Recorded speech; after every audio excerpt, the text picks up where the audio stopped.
Hello mga B! Kain tayo. Time check, 4 o'clock na.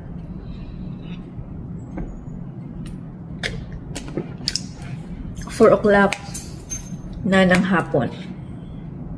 Tuesday. Dito sa Texas. And kanina, nagluto pala ako nung adobong sitaw at saka pakbet at hinaluan ko siya ng pork skin o yung chicharon, yung nabili pa namin nung sa seafood. Wala, naisipan ko lang na ilagay din siya. And you know what? Ang sarap niya. So, ito pala yun mga B.O. Hindi na ako nag-rice. Ito siya. Ayan. Pero medyo lang, maalat dahil nilagyan ko rin siya ng shrimp paste. Yung bagong fiesta ba yun? Yung nilagyan ko rin siya. Kaya medyo maalat siya. Pero masarap siya. Lalo na pag sa kanin. Tapos pinatikman ko yung asawa ko. Masarap naman daw. Pero hindi talaga siya maano talaga sa food natin. Ako, hindi siya masyadong palakain pag mga ito. Ayun. Tapos, yung binilhan ko rin ng halaman nung nakaraan. Binigyan niya ako ng mga freebies, diba? Isa na dun yung upo. So, hinaluan ko rin siya ng upo. Tapos, binigyan niya rin ako ng ampalaya. Ayun, hinaluan ko rin siya. Sarap. Tapos, yung nabili ko pala mga kalabasa doon sa seafood. Ang sarap. Pughad siya. Kung sa Bisaya, pughad. Parang lang siya, parang kamote. Tapos, matamis-tamis. Sarap. Tapos, yung talong. Sa more than 1 year ko dito sa Texas, ngayon lang ako nakakain ng pakbet ulit, tsaka adobong sitaw. And ngayon, itatry ko na magtanim ng ganito. Sana tumubo para makakain na ako for free. Kasi mahal pa naman ng mga dito, vegetables. Lang dito, sikreto kasi pag winter na, talagang namamatay yung mga vegetables dito. So, ang ginagawa nila, sila, yung nag-stock din sila ng mga seedlings nito. Hindi naman siya yung masyadong maalat. Ito lang din naman. Tapos, ito yung nagawa ko mga biyon. Niluto ko na pala siya lahat ng gulay. Kasi, pag hindi ko lutuin, baka abutin ng malanta, masayang. Tsaka, pag ilutuin ko na medyo malanta, hindi na masarap. So, ang ginawa ko, pumunta kami sa sa Walmart, and then doon bumili ako ng mga container. Kasi bala ko nga siyang lutuin lahat, tapos i-freezer ko na lang. Pag gusto kong kumain, lang ko ng isang container. Tapos yun na yung kakainin ko for the rest of, for the week or for 3 days, ganun. Ito siya mga binakabili ako. Ito yung ating pakbet. 7 cups ang kaya nito. Pala siya? 1.65 liters. So, 7.75 quarter. Equivalent niya dun sa 1.65 liters. Ito yan siya. Yun ito kalaki. Malaki siya. Tapos, ito yung pakbit ko, diba? Tapos, meron pa ako nabili. Ito. Kaya naman siya. Puro pakbit pa rin siya mga B. Ayan siya. And then, yung ating sitaw. Ito din yung ating sitaw. Ayan. Ayan. Talagang magsawa tayo nito pag kain ng gulay. Pero, happy ako kasi na-miss ko talaga po yung kumain ng gulay dati. Gulay ng mga Pilipino. Or gulay natin dyan sa Pinas. And, maliban dyan, dumating na yung in-order ko sa online. Kasi umorder na ako ng yung panghalo sa potting mix sa soil. Kasi nga, nakabili ako ng plants nung nakaraan. And, tinuruan ako ng pinilhan ko na if beginner ako, tinuran niya ako kung ano yung mga imimix sa soil. So, ayun, binigyan niya ako ng idea at umorder ako sa online. So, ito dumating na siya mga. Ito yung ating perlite. Magaan lang chocolate ito. Ito yung ihalo ko. Tapos ito pang isa. Pet moss. Ito siya, pet moss. Professional pet moss. Ang pangalan niya. And then, ito yung aking pang-abono. Ito yung inano niya sa akin na pang-abono yan. So, hopefully, tomorrow, kung hindi siya maulan, makapag-start na ako mag-mixed up dun sa soil na nabili ko. 3 sako yon, tapos i-mix ko nito. Pero ano ko lang kasi baka masobrahan naman, di ba? Tapos ilan lang yung aking itatanim. Pero meron kasi akong kalamansi tree doon na nabili ko na may bunga na din siya. Pero yun kasi, ilalagay ko lang siya parang medyo sa malilim. So baka sa garage ko lang siya ilalagay. Kasi hindi ko naman siya talaga i-direct doon sa lupa. Kasi parang hindi naman na siya tumutubo. Ganun lang daw talaga yun. So, ayun. Para just in case winter time, pwede ko siya ilipat doon sa loob ng garage. Ganun lang.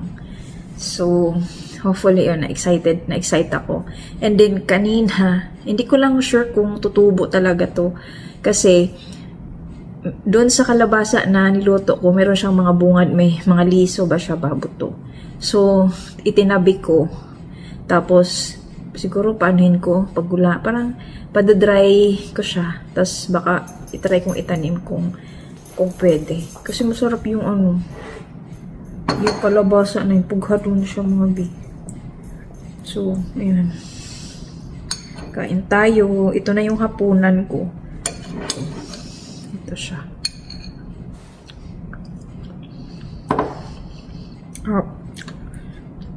Tapos binigyan niya rin ako ng cherry tomato.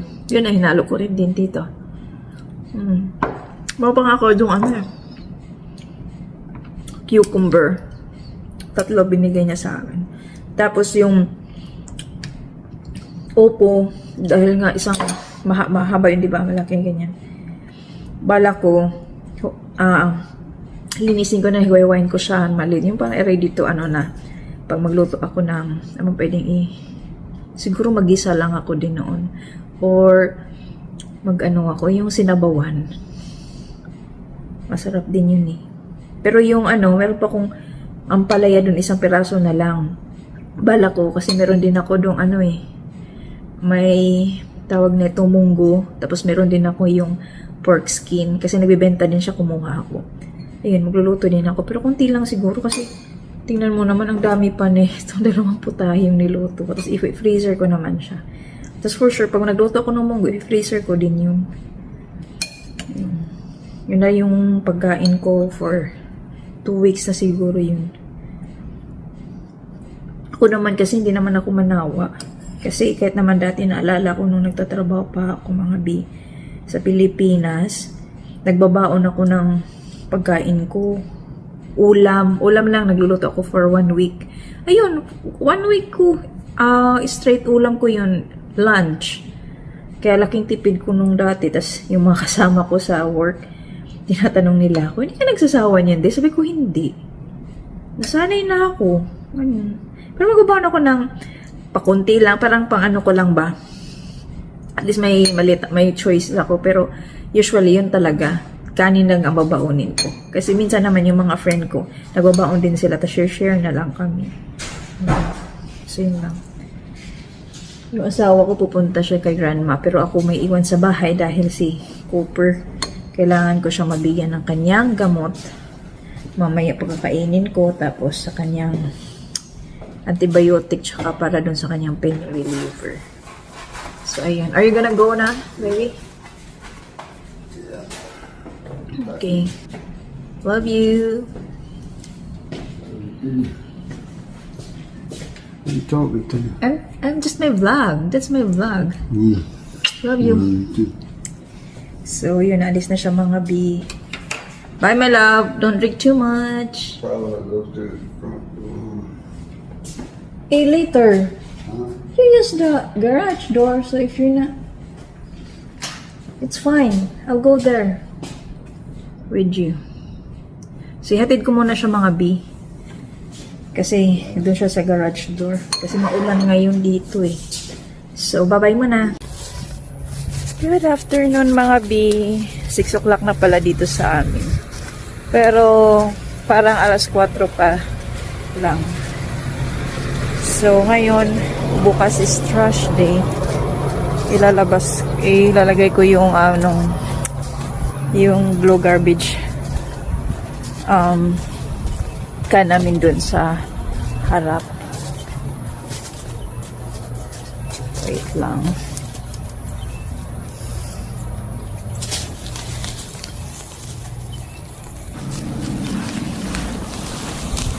So, ito yun siya mga B.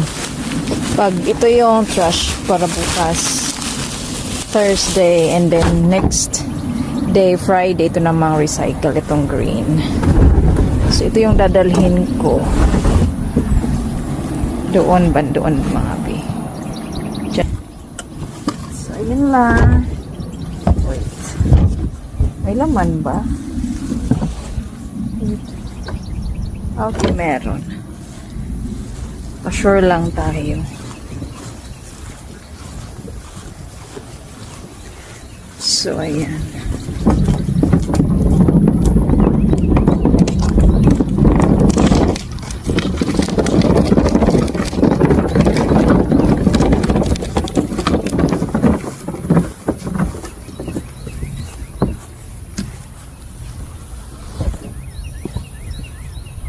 So, ayan siya mga B. So, ayan.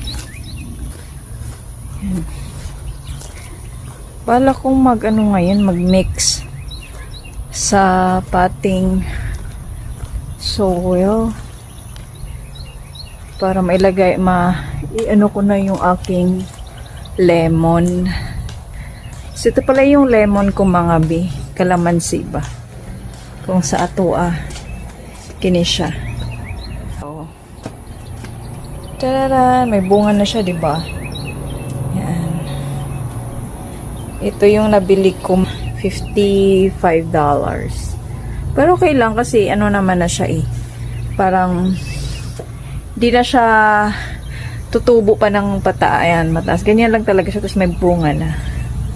Tapos, nakagandaan pa nito, pwede ko siyang ilagay sa loob during winter. Kaya, preserve talaga siya mga B. Tapos, yung ating malunggay, ito naman yung yan yung bala kong itanim dyan banda sa may bakanting lupa dyan mga B. Dyan ko balak ilagay. Ayan. Para medyo malapit lang. So, bala na. Kaninang umaga at saka ngayong tanghali. Tapos, cloudy pa. Hindi ko alam kung ulan to mamaya. So, ayan lang mga B. The next day. Hi B! Good morning! Happy Thursday! Kanina, medyo cloudy, ngayon naman uminit. Sana ganito lang yung panahon mga B. Cloudy pero mainit siya. Umiinit. Hindi siya yung uulan ba kasi iba rin dito kasi talaga pag umulan mga B. Tsaka may gagawin ako dito sa aming driveway. Yung ating vegetables na i-replant ko siya. Pero this time, yung gagawin ko muna is yung unahin ko yung kalamansi. So, meron ako ditong grow bags. Doon ko lang siya ilalagay. Kasi at least ito, movable to eh. Pwede kong pag winter, yun nga sabihin ko, pag winter, pwede ko siyang ipasok sa loob, sa may breezeway. Doon ko na lang siya ilalagay. Pero, pag mga ganito yung panahon, summer naman, dito ko lang siya sa may garahe ko ilalagay. Pero hindi ko siya talaga, na ma-expose talaga sa sunlight. So, ito yung aking mga gagawin muna for na mga B. So, meron na ako ditong soil. Ito. Inano ko na siya para inimay-may ko na siya. Ayan. And then, ito yung ating mga ilalagay. Ayan. May perlite ako dyan. Tapos, itong pet moss. Tapos, itong ating pang-abuno. Yan. Yan yung ilalagay ko mga B. Maganda yung tubo niya. yumabong ba, kagaya dun sa pinagbilhan ko. Actually, siya naman yung nagturo sa akin as a beginner planter ako. So, yun. Gumanda yung tubo niya para just in case. Pwede pa akong makapag makagawa ng mga seedlings pa para for the next year. Kasi dito nga parang hanggang ano lang to before mag-winter.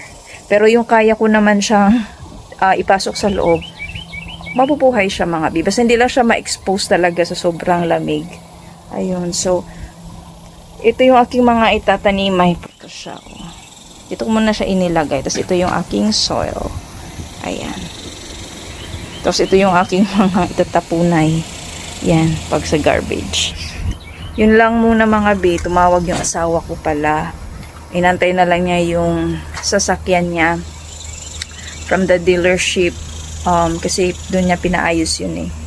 So, titest drive na lang daw muna nila. Then after that, tawagan na lang din siya. Nandun siya sa mama niya muna ngayon. Kasi mas malapit din doon yung yung sa dealership place na pinagdalhan yung kanyang sasakyan.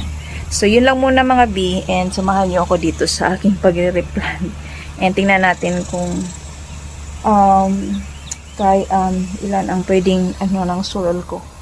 Kakainin ng soil ko kasi 3 bags lang itong binili ko. Malalaki yung grow bags na meron ako dito.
Ito yung gagawin ko mga dito siya.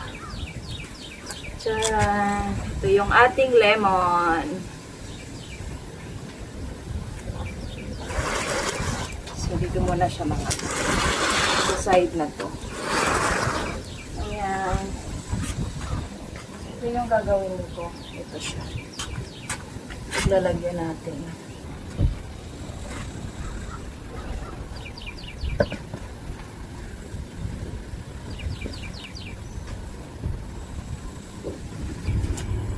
Ito, tatanggalin ko na ito siya.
siya mga.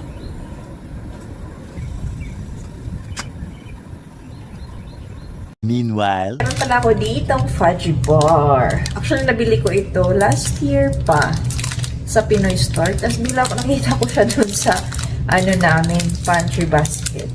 So, ngayon naisipan ko na, dahil hindi ko naman siya nakain, pero hindi pa naman siya expired mga bi. Gagawa na lang ako ng chocolate cake, no-bake chocolate cake, yun na lang. Tapos, ang gagawin ko, ang ingredients ko lang is ito siya. Of course, yung ating fudgy bar. Dahil matamis na yung fudgy bar. And wala rin akong stock ng aking condensed milk. So, ang meron na lang ako dito. Ito, parang biniblend ko siya. Ano ba nilagay ko dito? Evaporated milk, heavy cream, at saka cream cheese. So, tingnan natin kung anong lasa mga bi. Kung masarap din ba. Kahit walang condensed milk. Kasi, naisip ko naman kasi, masarap kung may condensed milk. Kaso, mas matamis na. Kasi matamis na nga itong, yung fudgy bar. So, this time, try ko lang na walang condensed milk. Para next time, pag masarap siya, gano'n lang din gawin ko. Para hindi ganun katamis, mga baby. So, meron ako dito mga 9 pieces neto. Kasi, alam ko, nakainan ko na 2 eh. Ayan. So, ang gagawin ko mga baby, prep ko muna siya. Ayan. Tinatanggal ko muna siya sa wrapper niya. So, ganito. Ayan. Samahan niyo ako mga baby. So, kanina pala mga baby, hindi na ako nakapag-film doon sa aking, pagre-repacking ng ating vegetables. So, ayun mga baby, natapos ko naman siya. So, nasabi ko diba na doon ko sana siya ilalagay yung aking malunggay sa, i-redirect ko siya doon sa soil, doon sa area kung saan yung tinanggal yung aming shade. Kaso, naisip ko hindi ko na lang doon ilagay kasi just in case ng hurricane dito or pagdating ng winter season, mamamatay siya. Kasi sobrang lamig. Kasi pang tropical lang kasi talagang malunggay. Tapos yung aking, lemongrass. So, naisip ko, doon ko na lang siya ilagay sa parang malaking container. Kasi yung asawa ko pala, may pail siya doon ng kulay black. So, yun na lang ginamit ko. Tapos binutasan ko na lang siya. And then, yung mga, meron din akong mga, yung mga refill ng aking mga brands dati. Hindi ko tinatapon. So, ayun, nagamit ko yun mga big. Yung aking mga plastic pots. Yun na lang din nilagay. Ay, ginamit ko na. Sorry. So, yun. Para in case na, alam mo na, pag malakas ulan, kasi pag malakas ang ulan, mga big, malakas ulan, may kasamang hangin. Kumbaga, kung sa atin para na siya bagyo. Pero di siya bagyo. Talagang gano'n lang. Tapos may kasamang thunderstorm. So, ayan. Bali, yun, natapos ko na siya. Tapos nilagay ko lang dito sa gilid ng driveway namin. Tapos yung asawa ko, yung pag tumawag siya, andun na daw siya sa sa may, saan ba yun? Nakalimutan ko. Basta papuntang Louisiana mga big. Mga tanghali na rin siya nakaalis dahil hindi pa natapos yung kanyang truck. So, buti na lang. Siguro mamaya pa yung darating mga 9 o'clock ng gabi. So, ayan. Ito naman mga B, ko lang to, pang himagas ko lang, pang dessert. Pang dessert lang to. Itong ginawa ko. Kasi masayang pag hindi ko ito makain.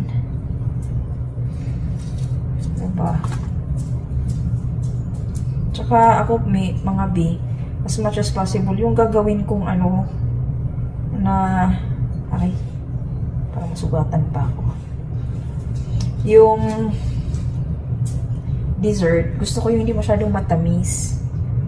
Pero alam nyo ba, yung mango float natin dito, mabenta sa kanila, lalo na ng aking mother-in-law kasi siya sweet. tooth siya. So, anytime na gagawa ko ng mga sweets na nagugustuhan niya.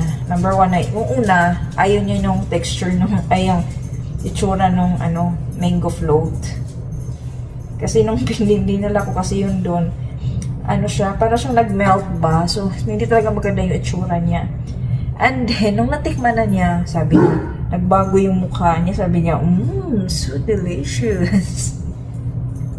Tapos, yung ginawa ko rin na mga B. Meron na sugatan nga ako mga B. Ang talas ng kitchen, namin. Bread knife. Alam mo, yung pala, tapos gumawa din ako nung buko salad. Kasi merong dito nabibili. Yung parang nasa can na siya, yung coconut kanya, meat na in can. So, yun, bumili ako nun. Tapos, gumawa ako mga B. Tapos, nilagyan ko rin siya ng cherry. Yan. Tapos, nagustuhan niya yung mga B. Kasi meron din silang ganon dito. Pero, iba yung pagkasalad nila. Mas masarap yung, syempre, mas masarap yung atin. Tapos, nung natikman niya, nagustuhan niya rin mga B.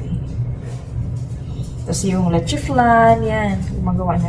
Kung nagustuhan niya rin. Yan. Pagdating sa mga sweets talaga, yan. Gustong-gusto niya yan. Ice cream. Yung ice cream, binibili ko na lang yun. Nagustuhan naman niya. Ito din, magustuhan niya rin to. Kaso, hindi ko naman siya mabibigyan dahil hindi man pupunta lang ako doon sa bahay niya pag nandito yung asawa ko. Pero pag wala, hindi ako makakapunta mga B. Minsan pupunta ako doon pag tutulungan ko siya maglinis sa bahay niya. Pero this time, hindi ko maano kasi may allotment. Dito rin yung si Cooper.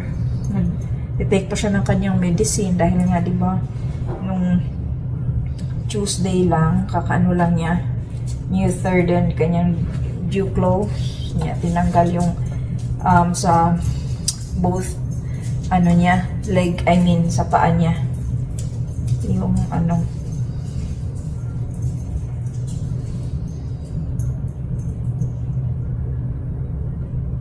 yung close, yung claw niya yun ba yung tinanggal, kaya nagtitake siya ng medicine.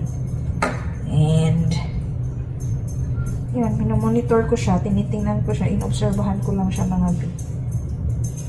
Tapos, meron siyang cone collar, para hindi niya kasi ma-scratch yung kanyang bandage sa paa niya. Yan, tatanggalin niya. Pero alam mo ba ngayon, pilit niyang tinatanggal.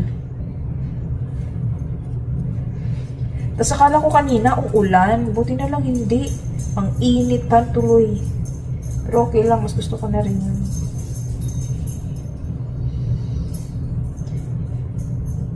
Sa ulan. Kung maganda panahon tomorrow mga B, baka makapag din ako. Makapag mover sa ating nakaraan, sa ating natal. Kasi dito sa playground ng mga aso ko, medyo maliit lang kasi naman yung area na yan. Nagawa ko na no isang araw. So, carry lang. Pa siya. Hindi pa ganun ka, yung huwag talagang kalasa-lasa. Tingnan niyo. Para tuloy siyang Pero anyway, pwede na yan. Ako lang naman din nakakain mga B. I-generous amount natin paglagay. Generous amount. Since ako lang naman din ang lalafang neto mga B. Lalafang?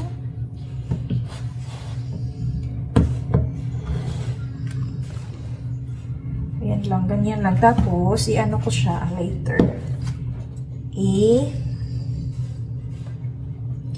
I-freezer natin. So, by tomorrow, pwede na siyang kainin. Diba?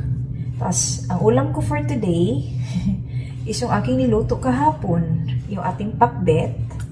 At yung meron pa akong natira dun sa aking beef liver na parang inadobo style ko. Yun. Tapos, sa mga alaga ko kay Cooper,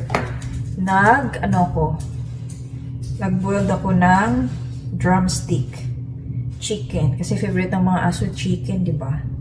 So, yun ang pinakain ko sa kanya. Tapos, yung pag-boil ko mga bino, nilagyan ko siya ng turmeric and malunggay. O, di ba? Healthy lang. Hindi ko na nilagyan ng kung ano-ano. Kasi nanonood din ako ng mga recipes for dogs. Mga healthy, ganyan.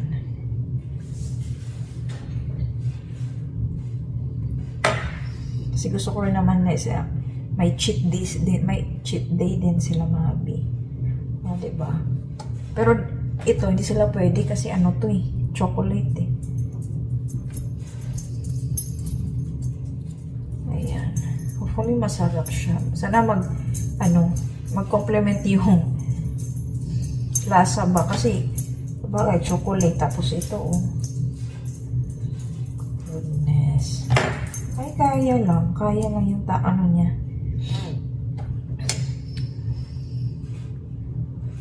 Anong oras na pa dito mga B? 7:13, pero yung sa labas, maaga pa. Gusto niya yatang lumabas tong dalawa, pero hindi ko pinapalabas muna kasi nga, ang ginagawa ko, tapos takbo-takbo. Itong si Tokyo, hindi pa ito pinapatakbo-takbo nung nung doktor Hindi pa nga siya pwedeng lumabas, pero kasi ayon, sabihin, tindis doon siya dito lang sa loob ng bahay. Hindi siya sanay na dito dumumi. So, talagang pinapalabas ko siya mga bino. Si Max lang. Tapos, di ba kami, pinapasyal ko sila every morning dito sa neighborhood namin. Natigil muna. Mga next week na ako mga next week na lang din natin sila makakapasyal.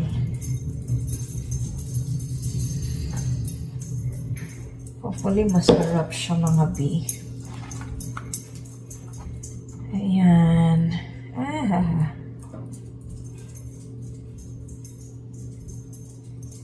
Kaya ako, pag sa grocery, hindi na ako bibili ng maramihan. Kasi daming stock. Tapos, pag na-stock ko naman, minsan nakakalimutan ko na. Tapos, kung maliban na lang ako, magtitingin-tingin ako sa pantry namin. Cabinet. Doon ko malalaman. Ito nga, kung hindi ko to nakita doon sa pantry basket namin, hindi ko to makikita. Hindi ko sana makain ito. Maabutan na lang ng pagka-expiration. Tapos kanina pala, meron akong mga buton ng okra. Binigay din sa friend ko dito din sa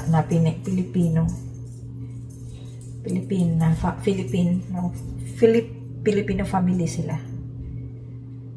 So, ayun, binigyan ako sila, meron silang garden din sa bahay nila mga binigyan ako. So, ayun, try ko na magpa-seedling. Sana mabuhay yung seedling ko. Kasi meron din akong nag-ano rin ako ng seedlings for cherry tomatoes, tsaka beans. Yung beans na hindi sitaw yung isa yung pwedeng, ilagay pag naggawa ka ng pansit, ang tawag dyan. Kasi yung ganito lang siya kalaki mga B. Yung ganito lang. Ganyan. So, hopefully na mabuhay yun. Para hindi na ako bibili ng mga gulay dito kasi mamahal pa naman. Tapos, bala ko yung kamote naman next time. Ayan. Tapos, meron ako ditong mga bio. Ayan. Ito yung, meron akong ginger na, itatanim ko rin siya. Ayan. Tapos, ito yung nabili kong sitaw doon sa Food City. Ayan. Nagtabi lang ako mga ilang piraso para pagulangin ko to, ganyan.